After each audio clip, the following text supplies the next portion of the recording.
탈무드에 보면 이런 말이 있습니다. 하나님은 모든 곳에 다 계실 수 없기 때문에 어머니를 보내셨다. 자, 물론 하나님은 모든 곳에 어디서나 계시죠. 그러나 이 어머니라는 존재가 얼마나 중요한지를 알려주는 글입니다. 저는 어머니라는 말을 어버이라는 말로 바꿔 읽는데요. 하나님은 모든 곳에 다 계실 수 없기 때문에 어버이를 보내셨다. 어버이, 즉 아버지와 어머니는 자녀들에게는 보이지 않는 하나님을 선명하게 드러내는 하나님의 대리자와 같습니다. 자녀 입장에서 부모님과의 관계가 틀어지게 되면, 그것도 신앙을 가진 부모님과의 관계가 틀어지면 하나님과의 관계가 틀어지게 되는 것으로 자연스럽게 이어지게 되거든요. 저도 많은 교회는 아니지만 교회 사역을 해오면서 이런 경우를 참 많이 봤습니다. 부모님과의 관계가 틀어져서 신앙생활을 중단한 교인 자녀들을 많이 보았습니다. 자녀가 보기에 신앙을 가진 부모님은요, 하나님과 같아 보이거든요. 그래서 신앙을 가진 부모와의 갈등은 자연히 하나님과의 갈등으로까지 이어지게 됩니다. 자, 그렇다면 이 갈등을 어떻게 풀 수 있을까요? 오늘 출애굽기에 나오는 요게벳을 통해 그 방법을 함께 찾아보겠습니다. 요게벳이란 이름이 낯선 분도 있으실 겁니다. 이 요게벳은 모세의 어머니인데요. 요게벳이 모세를 낳을 때 그 시대적 상황은 매우 좋지 않았습니다.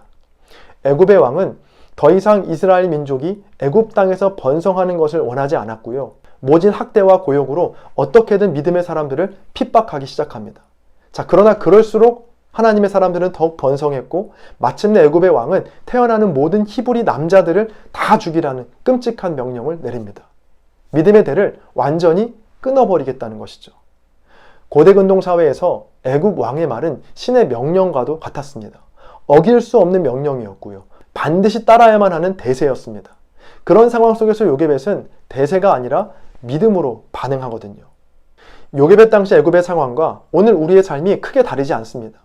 애굽 왕이 이스라엘의 남자를 죽이면서 믿음의 대를 끊으려 했듯이 오늘날 세상도 끊임없이 믿음의 사람들을 끊어내려 합니다. 특히나 요즘에는 신앙을 가진 부모와 자녀와의 갈등을 부추겨서 점점 믿음의 대가 이어지지 못하게 하고 있습니다. 이런 상황 속에서 문제 해결의 열쇠는요, 단연 부모님에게 있습니다. 그런 면에서 오늘 살펴볼 요게벳이 아주 중요한데요. 말씀을 통해 요게벳에게서 배워야 할 두 가지를 살펴보겠습니다. 자, 첫 번째로요, 믿음의 눈입니다. 출애굽기 2장 2절입니다. 그 여자가 임신하여 아들을 낳으니 그가 잘생긴 것을 보고 석 달 동안 그를 숨겼으나. 아주 재미있는 표현이 나오죠. 요게벳이 임신하여 아들을 낳았는데 그가 어떻게 생긴 것을 보고, 잘생긴 것을 보고 석 달 동안 그를 숨겼다는 말씀입니다. 별 생각 없이 이 말씀을 읽게 되면 결국 얼굴이구나, 성경도 잘난 사람들에게만 주목하는구나 라고 오해할 수 있는데요.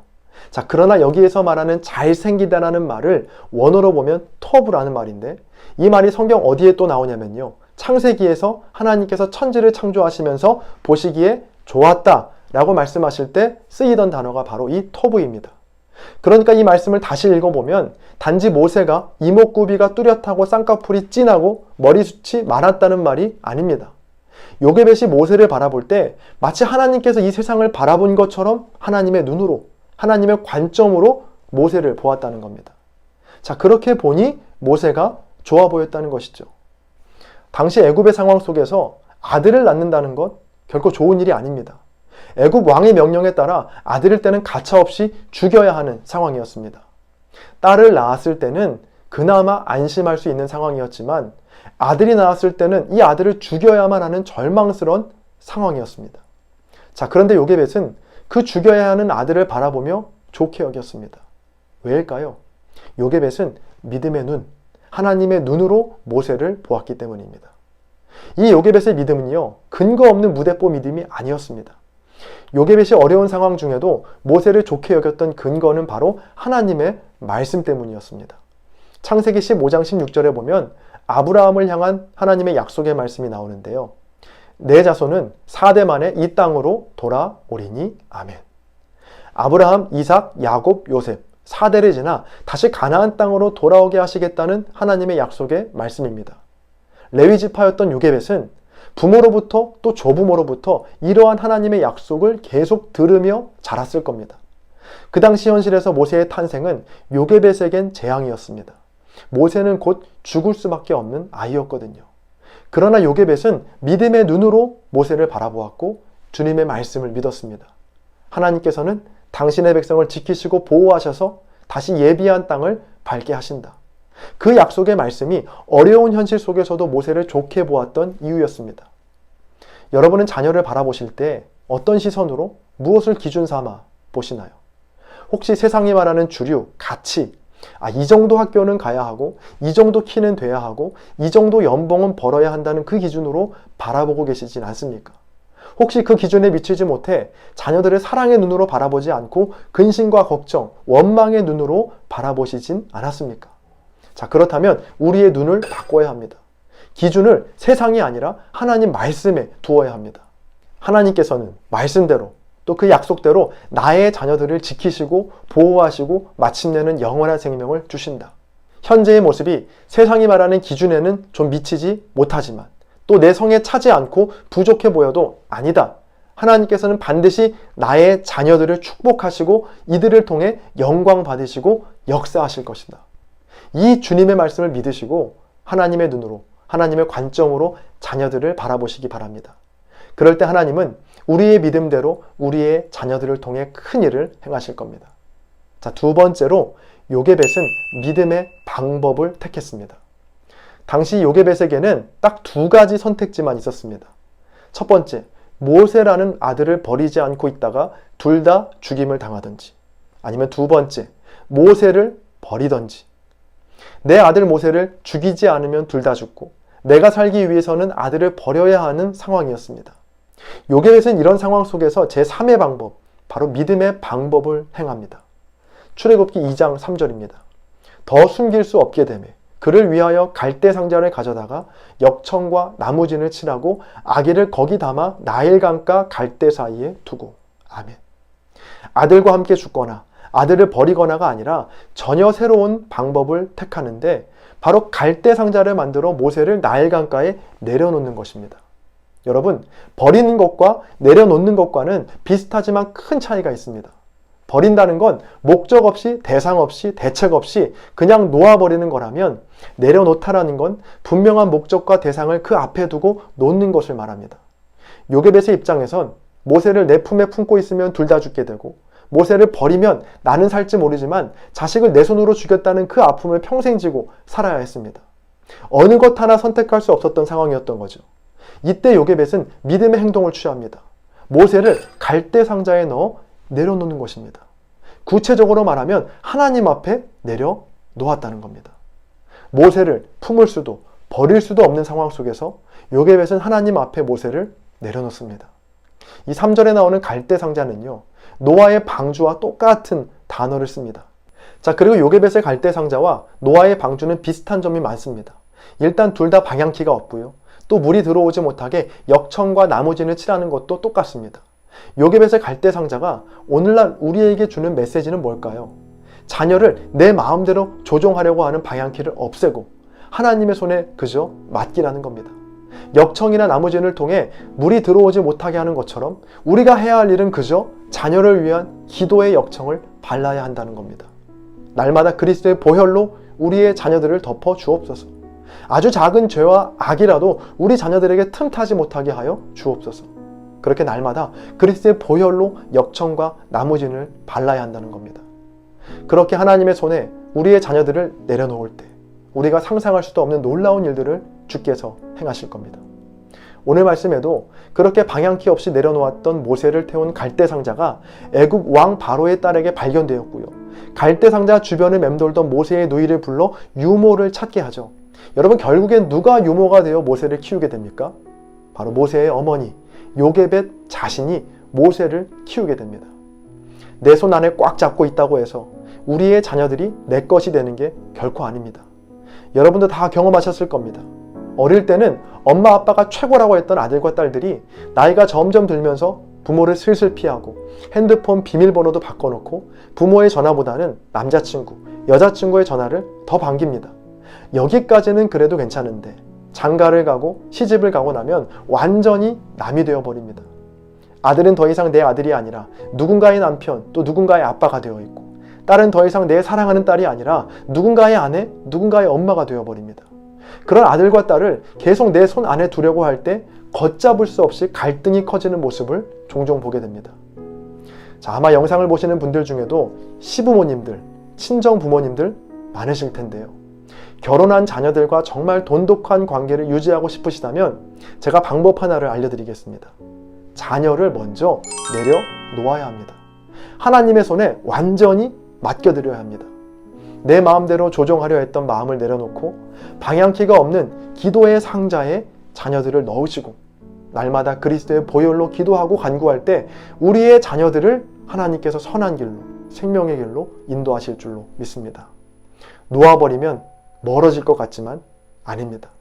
요게벳이 모세를 놓았을 때 끝내는 다시 만나게 되었듯이 주님 손에 맡겨드릴 때 하나님의 계획 속에서 자녀들과의 관계도 더욱 가까워지게 될 겁니다. 믿음의 눈, 믿음의 방법으로 행할 때 자녀와 겪게 되는 모든 갈등들이 말씀 안에서 풀어지고 녹아지는 일이 여러분의 가정에도 생겨나게 되실 겁니다. 어떤 목사님이 선교를 하기 위해 오지로 떠나게 되었습니다. 그 선교지는 사람들이 잘 찾지 않는 아주 산골 오지였는데요. 비행기를 타고 긴 시간을 날아서 선교지에 도착했습니다. 그래서 공항에 마중 나와 있던 가이드와 함께 현지 차량을 탑승하고 사역 현장으로 떠났습니다. 마침 그때는요, 칠흑같이 어두운 밤이었습니다. 우리나라 아주 옛날에 생각해 보시면 밤에 등이 없거든요. 거기도 오지여서 아주 깜깜했습니다. 그 목사님은 긴 비행으로 피곤을 이기지 못하고 차에서 꾸벅꾸벅 졸게 되었습니다. 자다 깨다 깊은 숙면을 할 수 없었던 이유는요, 워낙 도로 사정이 안 좋아서 잘 잘 수 없었습니다. 자, 그렇게 졸다 깨다를 반복하다가 잠결에 차 앞에 보이는, 누가 보기에도 위험해 보이는 나무 막대기 하나가 있는 걸 발견하게 됩니다. 자, 그런데 너무 피곤하니까 알아서 잘 피해서 가겠지라는 마음으로 눈을 감았는데 이게 웬일입니까? 현지인 운전자가 그 막대기를 보고서도 피해가려 하지 않고 더 그 막대기를 향해서 돌진하기 시작하는 겁니다. 깜짝 놀란 목사님은 벌떡 일어나서 어서 차를 돌리라고, 저 막대기를 피해야 된다라고 소리를 쳤지만 운전자는 물론이고요, 가이드조차도 목사님 말에 귀를 기울이지 않았습니다. 그리고 결국 그 나무를 돌진해서 위험할 정도로 덜컹거리며 그 나무를 통과했습니다. 목사님이 화가 났을까요? 네, 굉장히 화가 났습니다. 그래서 차를 멈춰 세우고요, 가이드와 운전자에게 어떻게 그렇게 위험하게 운전할 수 있느냐고, 혹시 졸음 운전한 거 아니냐고 호통을 쳤습니다. 그러자 가이드는요, 씩 웃으더니 목사님, 저기를 좀 보세요 하면서 지나온 길을 후레쉬로 밝혀주더랍니다. 자, 후레쉬에 비친 지나온 길을 보고 그 목사님은 정말 깜짝 놀랐습니다. 바로 차 한 대가 간신히 지나갈 수 있는 아주 좁은 길이었고요, 그 옆에는 아무런 보호장치도 없는 낭떠러지였던 겁니다. 만약 현지인 운전자가 눈앞에 있는 나무 막대기를 피하기 위해서 핸들을 꺾었다면 그 차도 낭떠러지 아래로 떨어졌을 겁니다. 실제로 그 낭떠러지 아래에는 아주 조그매 보이는 이 물체가 보였는데 그게 다 추락한 차들이었다는 겁니다. 자, 더 큰 위험을 피하기 위해 상대적으로 덜 위험을 감수한 일인 것이죠. 제가 왜 처음 이 말씀을 드리냐면, 여러분 요즘에 얼마나 모이기가 힘든 때입니까? 자, 그런데 평창까지, 그것도 1박 2일로 이렇게나 많은 분이 한 자리에 모였다는 건요, 기적 중에 기적입니다. 여러분, 그것도 코로나 시대에서 2020년도에는 정말 상상할 수도 없는 일입니다. 여러분, 그 기적의 현장에 여러분이 와 계신 겁니다. 우리 기적의 현장에 용기 있게 함께 오신 우리 서로를 한번 격려하는 박수 한번 해볼까요? 네, 정말 잘 오셨습니다. 여러분, 코로나라고 하는 위험, 어려움 분명히 우리 앞에 있었지만 그럼에도 불구하고 여러분이 그 위험을 감수하고 넘어서고 이 자리까지 온 이유가 무엇입니까? 바로 코로나보다 더 심각한, 더 위험한 위기가 우리 곁에 와 있기 때문입니다. 어떤 위기냐면 바로 다음 세대에게 우리의 신앙이 전수되지 않는 위기, 우리의 믿음이 더 이상 다음 세대에게 계승되지 않는 위기, 우리는 이 심각한 위기에 처해 있습니다. 저도 교육부를 맡고 있지만 우리 앞에 있는 교회 학교의 현실이 정말 만만치 않습니다. 이 중에 앞으로 우리 교회 학교의 미래, 우리 아이들 다음 세대의 미래가 정말 밝고 희망차다, 성장밖에 없다라고 생각하시는 분 혹시 있으십니까? 만약 있다면 정말 그렇게 되면 좋겠지만 현실은 그렇지 않습니다. 통계청 자료에 따르면 1980년대만 해도요, 전체 인구 중에서 0세부터 14세까지를 유소년 인구라고 하는데요, 그 인구의 비율이 무려 34%였습니다. 그리고 65세 이상의 인구 비율이요 3.8%였습니다. 그러니까 다음 세대 아이들이 훨씬 많았다는 거죠. 그런데 불과 40년 후 2020년 통계를 보면 유소년 인구 비율은 12.2%로 급감하게 되고요, 65세 이상의 인구는 15.7%로 유소년 인구를 추월하게 됩니다. 자, 그런데 이런 속도로 2050년이 되면요, 유소년 인구의 비율이 8.9%가 되고 65세 이상의 인구의 비율이 40%에 육박하게 된다고 합니다. 그러니까 아이들의 이 절대적인 숫자가 계속해서 급감하고 있다는 겁니다. 자, 이렇게 줄어드는 속도가 빠른데요, 교회 학교 아이들의 줄어드는 속도는요, 이것보다 1.7배, 약 2배가량이 더 빠르다고 합니다. 어마어마한 속도죠. 자, 그래서 더더욱 중요하게 대두되는 것이 신앙의 계승, 믿음의 전수입니다. 그러니까 멀리 가서 전도할 것 없이 일단 가정 안에서 그 신앙의 계승이 잘 이루어지기만 해도 우리 교회 학교의 미래는 결코 어둡지 않습니다. 이곳에 모인 모든 분들의 자녀와 손주들이 그 신앙을 잘 잊기만 해도 우리 한국교회의 미래는 밝습니다. 여러분, 신앙을 가진 모든 부모의 바람이 있다면 그건 자녀들에게까지 나의 신앙이 잘 이어지는 거겠죠. 여러분, 그런데 이 일이 쉬운 일인가요? 정말 쉽지 않습니다. 시대가 발전하고 세대가 지날수록 더욱 어려워지는 것이 신앙의 계승, 또 믿음의 전수입니다. 그나마 일주일마다 억지로 교회 학교로 등 떠밀었던 것도요, 지난 2년 동안 코로나로 인해서 닫혀버렸죠.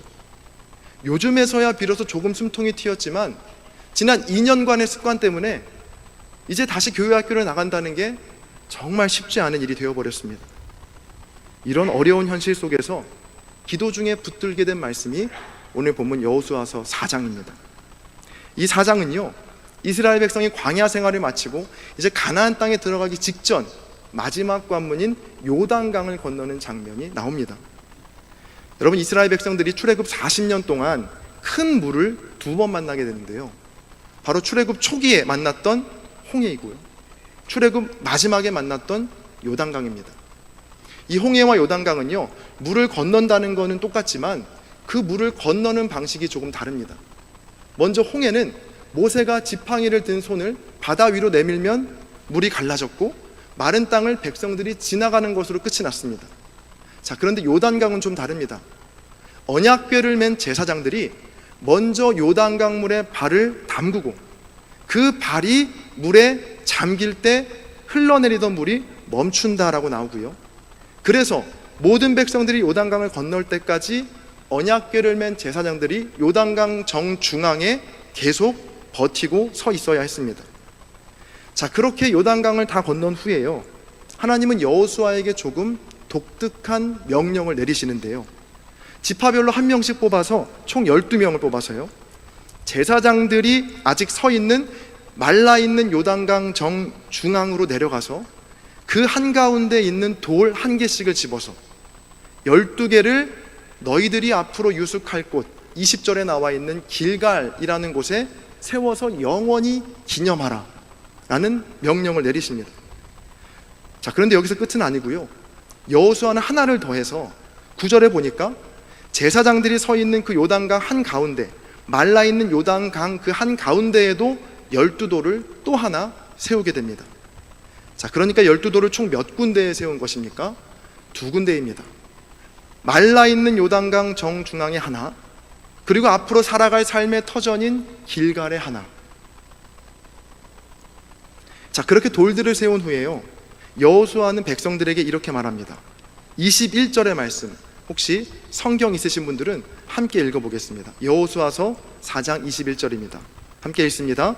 이스라엘 자손들에게 말하여 이르되 후일에 너희의 자손들이 그들의 아버지에게 묻기를 이 돌들은 무슨 뜻이니까 하거든. 아멘. 자, 여기에서 자녀들이 물어보는 이 돌들은요, 어디에 있던 돌들일까요? 요단강일까요? 길갈일까요? 길갈입니다.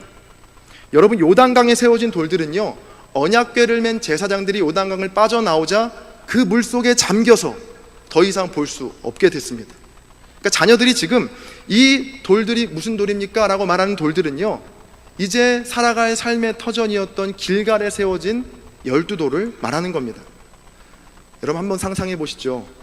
당시 이스라엘 땅에 얼마나 의미 없이 세워진 돌들이 많이 있었겠습니까?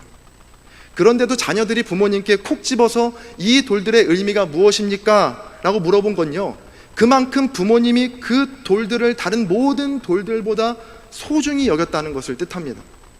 매일 아침 시작을 그 돌들 앞에서 했을 수도 있고요, 또 어려움과 역경과 환난이 다가올 때 그 돌들 앞에서 기도하는 부모님의 모습을 보았을 수도 있습니다. 그렇게 한 번, 두 번 그 돌들을 대하는 특별한 부모님의 모습을 보며 자녀들이 마침내 이렇게 질문하는 겁니다. 아빠, 엄마, 도대체 이 돌들이 뭐라고 그렇게 소중히 여기십니까? 이 돌들의 의미가 도대체 무엇입니까?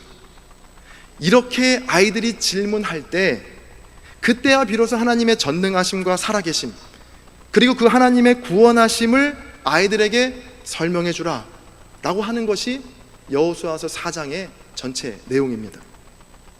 오늘 말씀의 제목은요, 12돌이 있습니까? 입니다. 오늘 본문의 말씀을 묵상하던 중에 제게 든 질문이 하나가 있습니다. 그건 바로 나에게도 과연 12돌이 있는가? 입니다. 다른 사람이 보기에, 자녀들이 보기에 하나님을 내가 경외하고 있다라고 하는 분명한 증거가 내 삶에도 있는가? 이 물음이었습니다. 저를 비롯한 여기 계신 분들 중 대부분은요, 홍해를 건너게 하시고 요단강을 마르게 하시는 놀라운 하나님의 기적을 경험한 분들이실 겁니다. 어떤 분은 방언의 은사를, 어떤 분은 예언의 은사를, 또 어떤 분은 구원의 감격을 이기지 못해서 날마다 주의 성전에서 울며 불며 철회하셨던 분들 여기 많이 계실 겁니다. 왜냐하면 그렇지 않고서는 지금 이 시간에, 이 시기에 여기에 모일 수가 없거든요.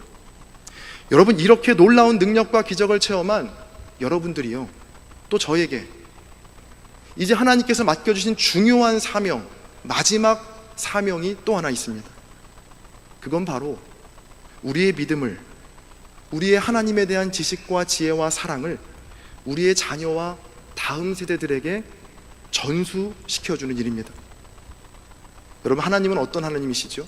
하나님은 아브라함의 하나님이십니다. 근데 거기에서 그치지 않으시고요, 하나님은 아브라함의 아들 이삭의 하나님이십니다. 거기서 그치지 않습니다. 하나님은 아브라함의 손자 야곱의 하나님이십니다. 여러분, 그래서 내가 고백하는 하나님을 내 자녀와 내 손주들에게도 나의 하나님으로 고백할 수 있게끔 만드는 것이 바로 저와 여러분이 마지막까지 감당해야 할 주님의 명령이고 우리에게 맡겨진 사명인 줄로 믿습니다. 제가 길지 않는 이 시간, 또 부족한 제가 여러분과 나누고 싶은 이야기가 바로 이것입니다. 어떻게 하면 나의 신앙이, 우리의 이 고귀한 신앙이 우리의 다음 세대에게까지 이어질 수 있을까? 오늘 말씀을 통해서 두 가지만 살펴보려 하는데요, 먼저 첫 번째로 한번 따라해 보겠습니다. 유숙하는 곳에도 12돌을 세워야 합니다. 말씀드렸듯이 12돌이 세워진 장소는요, 두 곳이었습니다. 바로 기적의 현장, 말라있던 요단강 정중앙에 하나, 그리고 삶의 터전인 길갈, 두 곳이었습니다. 자, 그런데 요단강에 세운 돌은요, 물이 차오르자 자취를 감췄습니다. 자, 그렇다고 돌이 없어진 건 아니지만 우리 눈엔 더 이상 보이지 않게 되었다는 것이죠. 물론 이 기적의 현장에 세운 12돌도요 굉장히 중요합니다. 아마 여호수아와 모든 백성들이요 요단강 속에 잠겨있는 그 돌들을 생각하며 나를 구원해 주신 하나님, 요단강을 건너게 하신 그 하나님을 날마다 찬양했을 겁니다. 여러분, 그런데 여호수아가 죽고 한 세대가 지나고 또 한 세대가 지나면서 요단강 속에 잠겨있는 12돌은요 자연히 기억 속에서 잊혀지게 됩니다. 그래서 하나님은요 그 돌들을 요단강 속에만 잠겨있게 하지 말고 그 돌들을 꺼내서 길갈에도, 즉 삶의 터전에도 가지고 나오라고 하신 겁니다. 바로 삶 속에서도 요단강 사건을 기억나게 하는 그 12돌을 통해서 하나님을 끊임없이 기억하고 섬기고 떠올리게 하려는 것입니다. 여러분, 그래서 이 길갈에 세운 12돌은요 요단강 체험이 없는 다음 세대들이 하나님을 기억하게 하는 아주 중요한 장치였고 통로였던 겁니다. 존경하는 서울 남년의 장로님들 그리고 권사님들, 여러분의 12돌은 요단강 속에 잠겨 있습니까?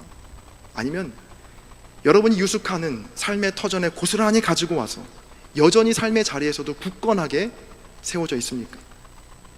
하나님을 만났던 구원의 감격과 하나님 앞에서 다짐했던 수많은 결심들, 그 감격과 기쁨을 고스란히 여러분이 유숙하는, 먹고자 하는 가정과 직장에 가지고 오셨습니까? 아니면 그저 요단강 속에 잠긴 돌만을 추억하고 떠올리며 그냥 그 기억에만 의존하며 사시진 않았습니까? 요즘 젊은 세대들이 교회를 떠나고 있습니다. 특별히 교인 자녀들이 교회를 떠나는 일이 점점 더 늘어나고 있습니다. 이 떠난 교인 자녀들의 이야기를 들어보면 대부분 똑같은 대답을 합니다. 교회에서의 부모님의 모습과 집에서의 부모님의 모습이 너무 다르다는 겁니다. 하나님이 살아계시다면 이럴 수 없다는 것이죠. 교회에서는 정말로 하나님이 살아계신 것 같이 행동하시고 말씀하시는 부모님이 집에만 오면 딴판이 된다는 겁니다. 여러분 얘기가 아니니까 너무 심각하게 듣지 마십시오. 교회에서는 12돌이 있는데 집에서는 12돌이 없다는 겁니다. 교회에서는 기도를 멋지게 하는데 집에서는 기도한 대로 살지 않습니다. 교회에서는 모든 사람에게 미소와 친절로 대하시는데 정작 집에서는 짜증만 내는 부모님을 보게 되는 겁니다.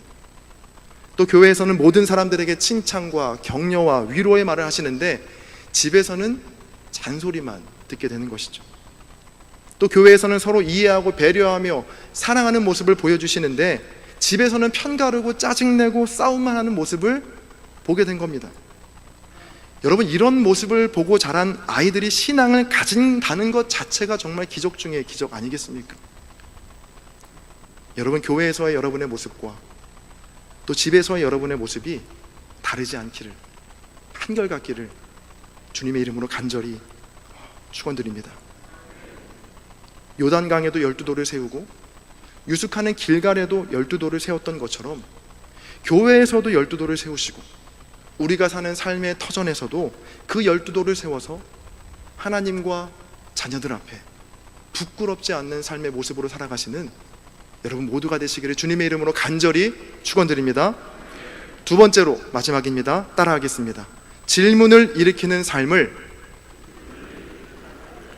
살아야 합니다.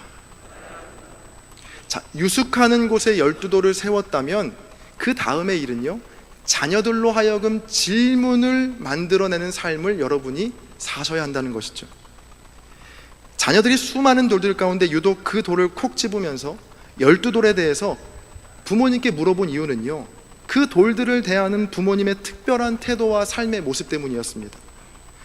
왜 아빠는 저렇게까지 하나님을 섬기는 거지? 왜 엄마는 저렇게까지 기도를 하는 거지? 왜 부모님은 저렇게까지 신앙생활을 하는 걸까?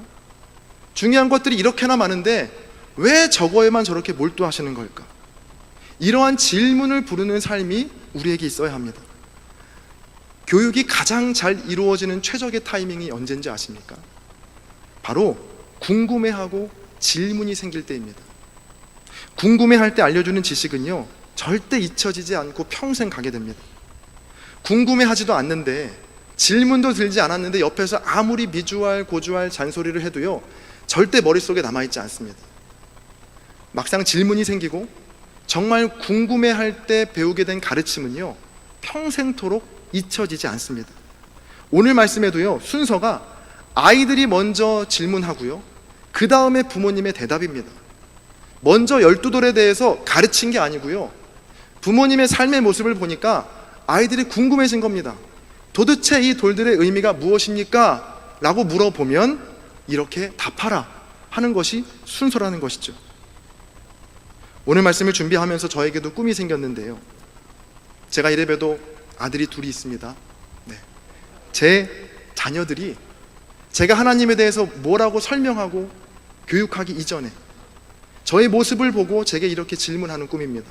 아빠, 하나님이 도대체 어떤 분이길래 아빠는 모든 것보다 하나님을 그렇게 사랑하고 섬기세요? 하나님, 아빠, 돈이 얼마나 중요한데 하나님께 그 아까운 돈을 드리는 거예요? 아빠, 왜 그렇게 교회에 가는데 행복해 보이세요? 여러분, 이곳에 모인 우리 모두가 우리 아이들에게, 우리 다음 세대들에게 질문을 일으키게 하는 삶을 살게 되시기를 바랍니다.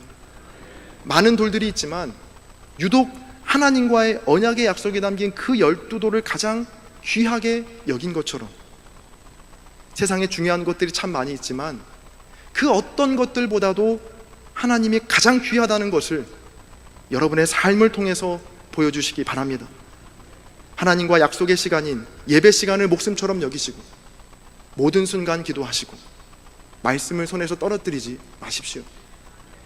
무엇보다 예수님께서 우리를 그렇게 사랑하셨듯 조건이나 형편을 생각하지 마시고 모든 사람을 뜨겁게 아낌없이 사랑하십시오.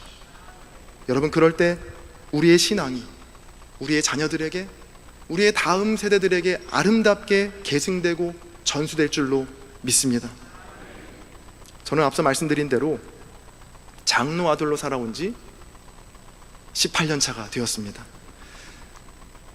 어린 시절 저희 부모님은 제게는 언제나 연구 대상이었습니다. 제가 보기에 부모님의 신앙은 좀 평범을 넘어서 조금 과해 보였거든요. 좀 이상해 보였습니다.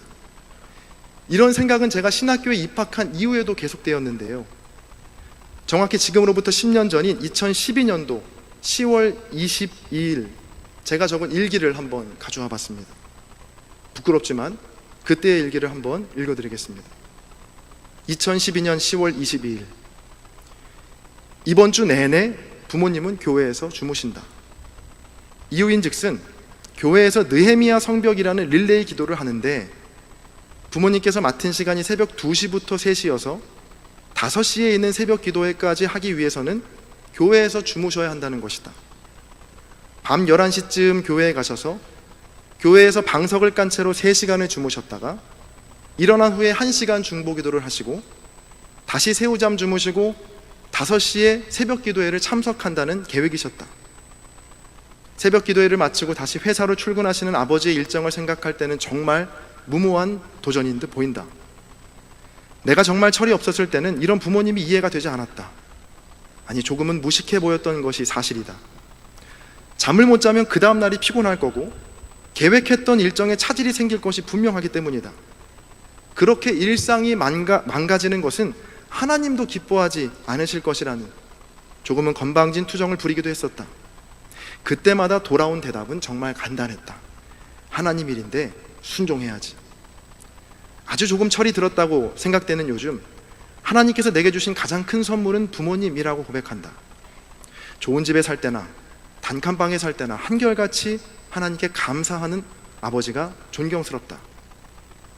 하시는 사업이 잘 될 때나 되지 않을 때나 한결같이 새벽을 깨우시는 아버지가 존경스럽다. 또 이번에 하는 기도가 북한과 이슬람을 위한 중보 기도이기 때문에 더욱 열심을 내서 기도해야 한다는 어머니의 고백이 존경스럽다. 목회자의 길을 가는 아들을 둔 아버지께서는 하나님의 말씀을 말로 잘 설명해 주는 것도 좋지만 삶으로 증명해내는 것이 더 중요하다고 말씀하신다. 어머니께서는 삶에서 위기와 기회의 순간마다 머리를 쓰는 것도 좋지만 때로는 무식하게 무릎을 꿇는 것이 더 중요하다고 말씀하신다. 이제는 나도 이런 부모님의 무식해 보이는 신앙을 닮고 싶다. 하나님 일에는 정말 무식해 보일 정도로 순종하는 부모님을 닮고 싶다. 지금 쓴 이 글을 먼 훗날 다시 보게 될 때 그때는 조금 더 부모님과 닮아 있으면 좋겠다. 오늘의 일기 끝. 여러분, 그렇게 10년이 지났거든요. 목사가 된 지금 어린 시절에는 이해하지 못했던 하나님을 향한 부모님의 삶의 모습이 지금의 저를 만들었다라고 저는 주저없이 고백하게 됩니다. 이제 말씀을 정리하겠습니다. 여러분에게는 12돌이 있습니까? 그 12돌을요, 삶의 자리로 가져오시기 바랍니다. 또 자녀들과 다른 사람들에게 질문을 일으키는 삶을 살아가십시오. 자녀들에게 기도하는 모습, 또 예배하는 모습, 섬김과 사랑을 실천하는 모습을 보여주십시오. 그럴 때 우리의 신앙은 우리의 자녀들에게, 그리고 우리의 다음 세대에게 반드시 아름답게 이전보다 더 큰 영광으로 계승되고 전수될 줄로 믿습니다. 옛말에 자식 자랑은 함부로 하지 말라는 말이 있죠. 왜냐하면 내가 자랑하던 자식이 언제 어떻게 변할지 아무도 모르기 때문입니다. 오늘 살펴볼 인물이 다윗인데요. 특별히 목동 다윗, 도망자 다윗, 이스라엘의 왕 다윗이 아니라 아버지 다윗에 대해 살펴보겠습니다. 역대상 3장에 보면 다윗의 자녀들이 기록되어 있는데요. 7명의 부인에게서 낳은 자녀가 아들이 10명, 그리고 딸이 1명, 총 11명이고 또 이름이 기록되지 않은 부인에게서 낳은 자녀 9명의 아들의 이름이 나옵니다. 그러니까 이름이 기록된 자녀들만 해도 총 20명입니다. 20명이 넘는 많은 자녀들에게 다윗은 어떤 아버지였을까요? 다윗이라고 하면 이스라엘을 다스린 왕이었으니 자녀들 또한 잘 다스렸을 거라 생각하지만 아닙니다.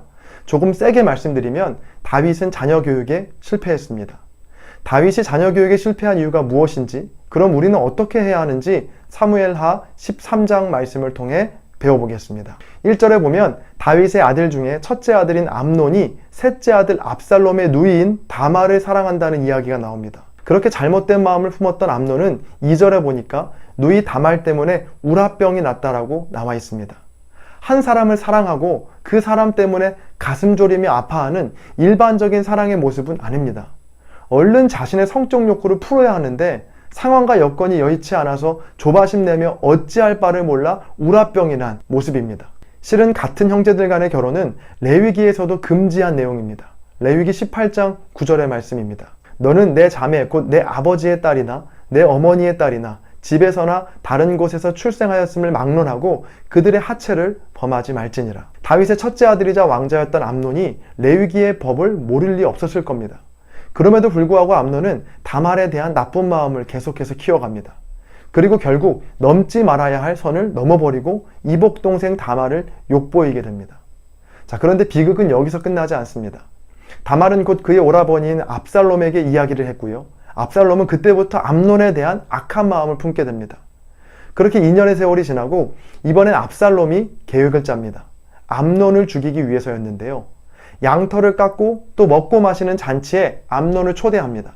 압살롬은 그 잔치에서 분노의 감정을 다스리지 못하고 암논을 죽이게 됩니다. 오빠가 여동생을 겁탈하고 또 동생이 형을 죽이는 이 일 자체도 정말 끔찍하고 참담한 사건이지만 더 놀랍고 의아했던 것은 다윗의 무능한 모습 때문이었습니다.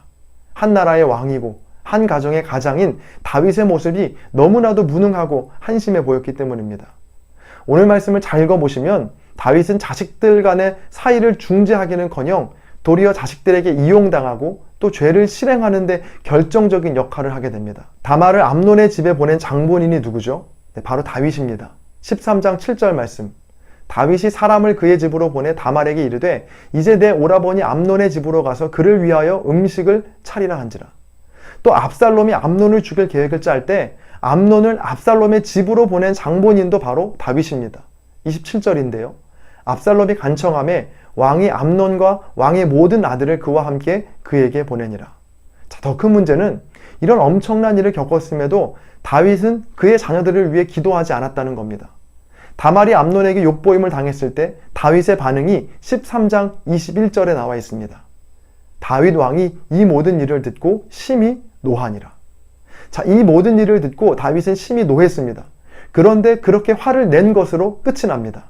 노한 후에 암논을 불러와 벌을 내리고 다말을 위로하고 압살롬의 마음을 진정시키는 등의 행동은 전혀 없고 오직 스스로 노하는 것으로 끝이 납니다. 아니, 최소한 다윗은 이 문제를 놓고 하나님 앞에 기도했어야 했습니다. 자신의 죄 앞에서는 철저하게 기도했던 다윗이 자녀의 죄에 대해서는, 자녀의 문제에서는 기도하지 않았습니다. 압살롬이 암논을 죽인 후에도 마찬가지입니다. 암논이 압살롬에 의해 죽었다는 소식을 들은 다윗의 반응입니다. 36절의 말씀. 말을 마치자 왕자들이 이르되 소리를 높여 통곡하니 왕과 그의 모든 신하들도 심히 통곡하니라. 다말 사건에서는 다윗이 분노하고 화를 냈다면 이번 사건에서는 슬퍼하고 심히 통곡합니다. 자, 그런데 역시 통곡으로 끝이 납니다. 압살롬을 불러와서 죄를 묻게 하거나 하나님 앞에 기도하지 않았습니다. 그저 심히 통곡하고 슬퍼하는 것으로 끝이 납니다. 자, 여기에서 중요한 포인트가 있습니다. 내 뜻대로 되지 않는 자녀의 문제를 놓고 그저 분노만 하고 그저 슬퍼만 하면 아무 일도 일어나지 않는다는 겁니다. 그러나 우리가 슬픔과 분노의 마음을 주님 앞에 가져나갈 때, 기도 제목으로 하나님께 올려드릴 때 손에 잡히지 않던 자녀의 문제를 주님께서 책임져 주실 줄로 믿습니다. 잠언 14장 26절에 보면 정말 귀한 말씀이 있죠. 여호와를 경외하는 자에게는 견고한 의뢰가 있나니 그 자녀들에게 피난처가 있으리라. 아멘. 여호와를 경외하고 기도하는 부모의 자녀들은 믿을 만한 구석이 있다는 말이죠. 반드시 주님께서 피할 길을 주신다는 겁니다. 예수님께서도 누가복음 23장 28절에서도 이런 말씀을 남기셨습니다. 예수께서 돌이켜 그들을 향하여 이르시되 예루살렘의 딸들아 나를 위하여 울지 말고 너희와 너희 자녀를 위하여 울라. 성 어거스틴이라고 한 번쯤은 들어보셨을 겁니다. 개신교는 물론이고 카톨릭에서도 교부이자 성인으로 존경받는 인물입니다. 어거스틴은 어린 시절 사고뭉치로 유명했습니다. 안 좋은 건 다 하고 다녔고 17살 때부터 여성과 동거할 정도로 성적으로도 매우 문란했습니다. 이런 방탕하고 천방지축이었던 어거스틴이 다시 회심한 데는 어머니 모니카의 기도가 있었습니다. 어거스틴 자신이 이렇게 고백했는데요. 내가 이렇게 기독교 신앙으로 돌아오게 된 이유는 어머니의 기도 때문입니다. 나는 이 사실을 주저없이 인정합니다. 방탕한 아들을 위해 끊임없이 기도하던 어머니 모니카는 아무리 기도해도 좀처럼 아들이 달라지지 않자 대주교 암브로시우스를 찾아갑니다. 대주교에게 찾아가 제발 자기 아들을 좀 만나달라고 간청하죠. 그러자 대주교는 이렇게 대답했습니다. 그냥 그대로 두십시오. 그리고 다만 아들을 위해 주님께 기도만 드리십시오. 하나님께서는 눈물의 자식이 죽어가도록 버려두시는 법이 없습니다. 다윗이 자녀 교육에 실패한 이유는 슬퍼하고 분노는 했지만 기도하지 않았기 때문입니다. 자녀들을 향한 잔소리는 조금 거두시고 자녀들을 위한 기도를 다시 시작해 보시는 건 어떨까요? 카우아이 섬 종단 연구라고 혹시 들어보셨는지요? 하와이 카우아이 섬에서 1955년도에 태어난 모든 신생아 833명을 그들이 어린이 될 때까지 추적 조사한 대규모 프로젝트입니다. 이 연구는 이전에도 없었고 또 앞으로도 없을 거라는 아주 귀중한 연구라는 평가가 지배적인데요. 그건 개인의 인권에 대한 인식이 높아진 요즘 시대에 한 도시에서 한 해에 태어난 모든 아이들을 전수조사한다는 건 이제는 더 이상 불가능한 일이 되어버렸기 때문입니다. 실험 참가자의 의사를 물어보지 않고 모든 아이를 강제로 실험 대상으로 삼았던 카우아이 섬 연구는 1950년대 중반 식민지 시대라는 아주 특수한 배경이 있었기에 가능했던 연구였습니다. 이 종단 연구는 800명이 넘는 아이가 성인이 될 때까지 무려 30년이 넘도록 진행되었지만 그 연구의 결과는 조금 허무한데요. 부모나 동료와의 관계가 좋은 아이들은 성인이 되어서도 문제없이 지낼 확률이 높은 반면에 결손 가정의 아이들일수록 학교나 사회에 적응하지 못할 확률이 높다라는 결론이었습니다. 대규모로 그것도 30년이 넘는 오랜 기간 동안 진행한 연구의 결과라고 하기에는 너무도 평범하고 또 당연해 보이는 결론이죠. 자, 결국에는 뻔한 사실을 다시 한번 확인한 정도다라고 많은 사람들이 이 연구에 대해서 평가했습니다. 자, 그렇게 사람들에게서 잊혀질 수 있었던 카우아이 섬 종단 연구는 심리학자 에미 베르너에 의해 새롭게 다시 조명이 되는데요. 그는 전체 연구 대상자 중에서 가장 열악한 환경에서 자란 201명의 아이들만 추려냅니다. 그리고 그들의 삶을 추적 관찰했는데요. 그러던 중 놀라운 사실을 발견하게 되는데 환경이 좋지 않은 고위험군에 속한 201명 중에 무려 72명의 아이들이 마치 유복한 가정에서 태어난 것처럼 훌륭한 성인으로 성장했다는 겁니다. 한두 명이라고 하면 우연이라고 하고 넘겼겠지만 고위험군의 무려 3분의 1에 해당하는 아주 높은 비율이어서 결코 무시할 수 없는 수치였죠. 베르너 교수는 고민하기 시작했습니다. 이렇게 어려운 환경 속에서도 도대체 무엇이 저들을 저렇게 잘 성장하게 만든 것일까? 그 비결은 바로 한 사람에 있었습니다. 어려운 환경 속에서도 여러 유혹들을 뿌리치고 건강한 사회인으로 자란 아이들에게서 나타난 공통점 하나는 바로 그 아이의 입장을 무조건적으로 이해해주고 받아주는 어른이 적어도 한 명은 있었다라는 겁니다. 그 한 명의 어른이 여러 위험에 노출된 아이를 지탱해준 유일한 힘이 되어준 것이죠. 오늘 본문 사도행전 9장에 보면 머릿속에는 온통 분노와 정죄, 살이뿐인 한 사람이 등장합니다. 그건 바로 청년 사울입니다. 사울은 우리가 잘 아는 사도 바울의 히브리식 이름인데요. 9장 1절과 2절입니다. 사울이 주의 제자들에 대하여 여전히 위협과 살기가 등등하여 대제사장에게 가서 다메섹 여러 회당에 가져갈 공문을 청하니 이는 만일 그 도를 따르는 사람을 만나면 남녀를 막론하고 결박하여 예루살렘으로 잡아오려 함이라. 바로 전 8장에서 사울은 예루살렘의 교회들을 없애기 위해 각 집에 들어가 남녀를 끌어다가 감옥에 넘깁니다. 자, 이 사울이 얼마나 잔혹한 사람인지는 그가 예루살렘 교회를 핍박한 시점을 보면 알 수 있는데요. 그가 예루살렘 교회를 없애기 위해 집집마다 들어가 닥치는 대로 그리스도인들을 옥에 넘겼던 때가 바로 스데반의 죽음 직후였습니다. 사도행전 8장 2절입니다. 경건한 사람들이 스데반을 장사하고 위하여 크게 울더라. 스데반의 죽음 직후 아직 충격과 슬픔에서 헤어나오지 못한 사람들을 잡아다가 옥에 가둔 사람이 바로 이 사울입니다. 얼마나 비정하고 무자비한 사람입니까? 자, 그런데 사울은 여기에서 한 발 더 나갑니다. 예루살렘에서의 박해로 만족하지 않고 다메섹까지 향하게 되는데요. 예루살렘에서 다메섹까지의 거리는 약 240km 정도가 떨어져 있습니다. 서울에서 대구까지의 먼 거리죠. 이렇게 거리가 멀리 떨어진 곳을 그가 애써 가려 했던 이유는 다메섹에 있는 그리스도인들을 박해하기 위해서였습니다.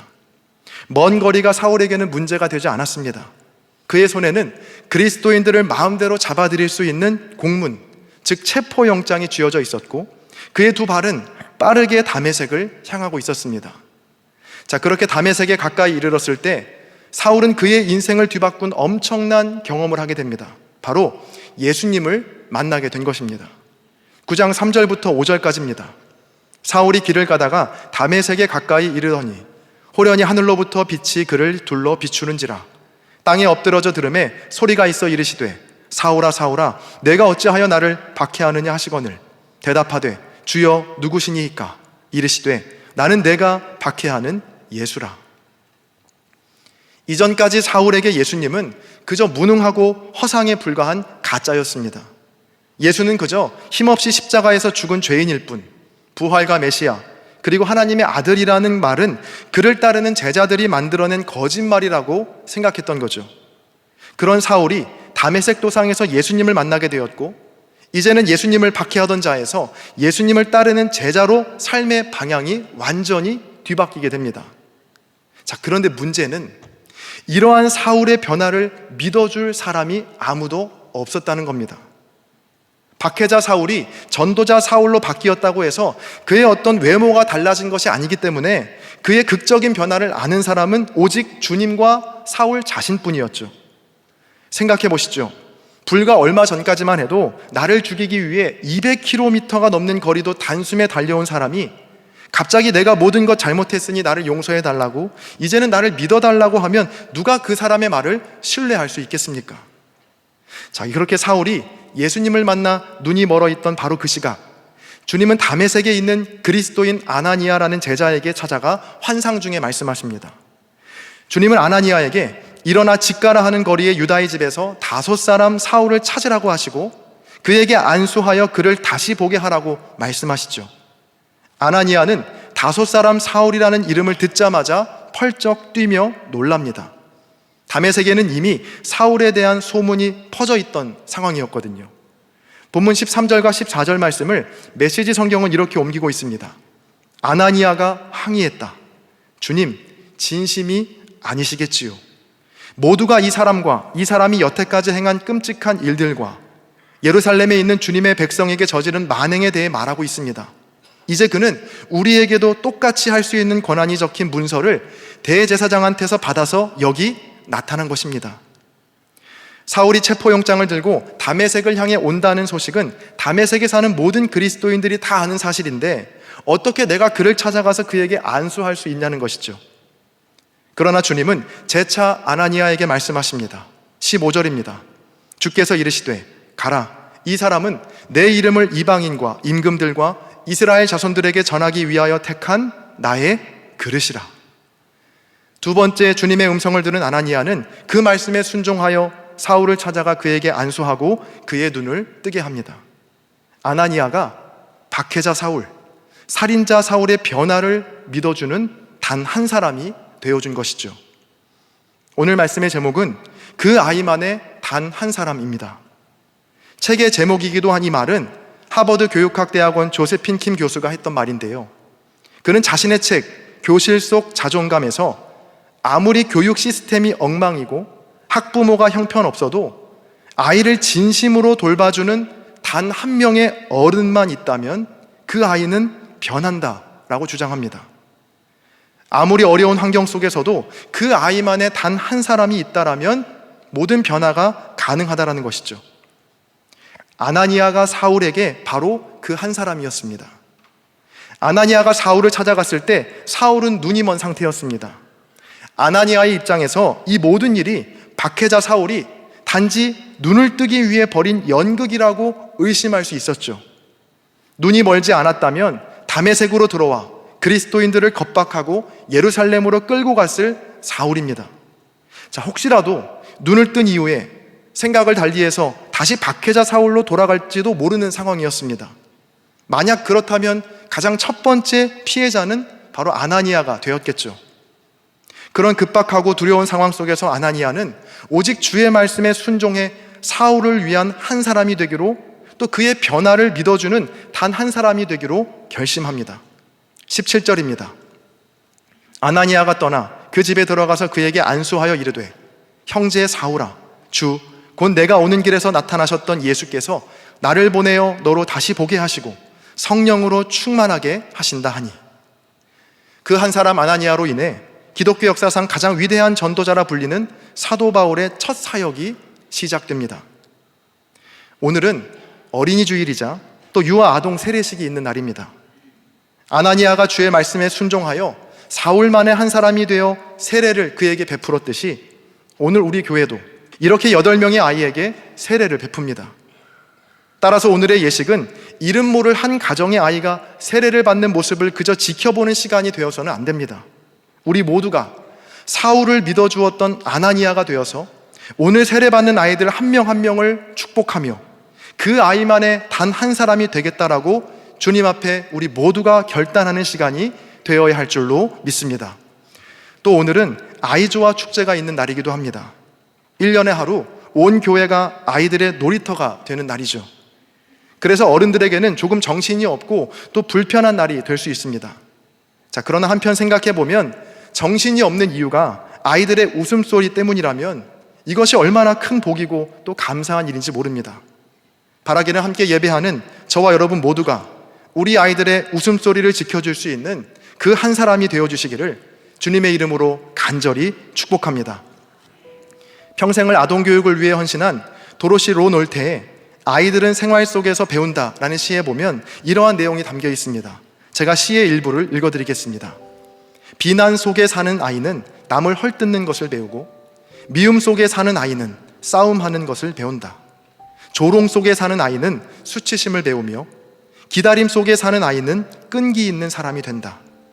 격려 속에 사는 아이는 자신감이 넘치고 칭찬 속에 사는 아이는 감사할 줄 알게 되고 인정과 우정 속에 사는 아이는 온 세상에 사랑이 충만함을 배우게 되리라. 아이를 둘러싼 환경이 얼마나 아이에게 중요한 것인지를 보여주는 말이죠.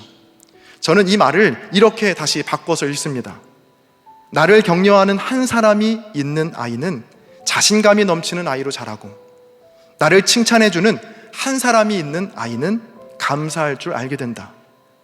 나를 격려해주는 한 사람이 있는 아이는 긍지 높은 사람이 되고, 나를 조건 없이 인정해주는 한 사람이 있는 아이는 온 세상의 사랑이 충만함을 배우게 되리라. 사랑하는 창천교회 성도 여러분, 우리 시대에 더 이상 사도 바울과 같은 위대한 전도자가 나타나지 않는 건 하나님의 능력이 약해져서도 아니고 복음의 위력이 시효를 다했기 때문도 아닙니다.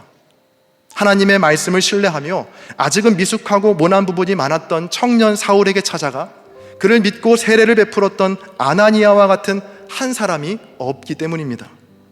저와 여러분 모두가 사도 바울이 될 수는 없어도 아나니아는 될 수 있습니다.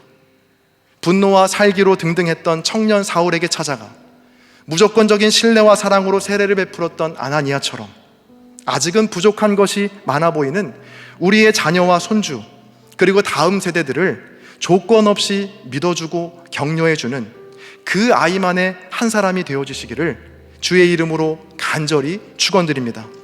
그럴 때 한 사람을 통해 한 민족을 변화시키시는 하나님의 놀라운 역사가 우리 창천교회를 통해 다시 일어나게 될 줄로 믿습니다. 함께 기도하시겠습니다. 주께서 이르시되 가라, 이 사람은 내 이름을 이방인과 임금들과 이스라엘 자손들에게 전하기 위하여 택한 나의 그릇이라. 박해자 사울을 향한 두려움과 불신으로 가득 차 있던 아나니아에게 그는 택한 나의 그릇이라 말씀하시며 가서 세례를 베풀라고 말씀하신 주님, 그 말씀에 순종했던 아나니아의 헌신으로 이방인을 향한 복음 전파의 첫 페이지가 쓰여졌음을 깨닫습니다. 하나님의 이름이 점점 희미해져가는 어려운 시대 속에서 여기에 모인 우리 모두가 그 아이만의 한 사람이 되어 시대와 세대를 깨우는 사도 바울과 같은 믿음의 다음 세대를 길러내는 창천교회가 되게 하여 주옵소서. 감사드리며 우리 주 예수 그리스도의 이름으로 기도합니다. 아멘.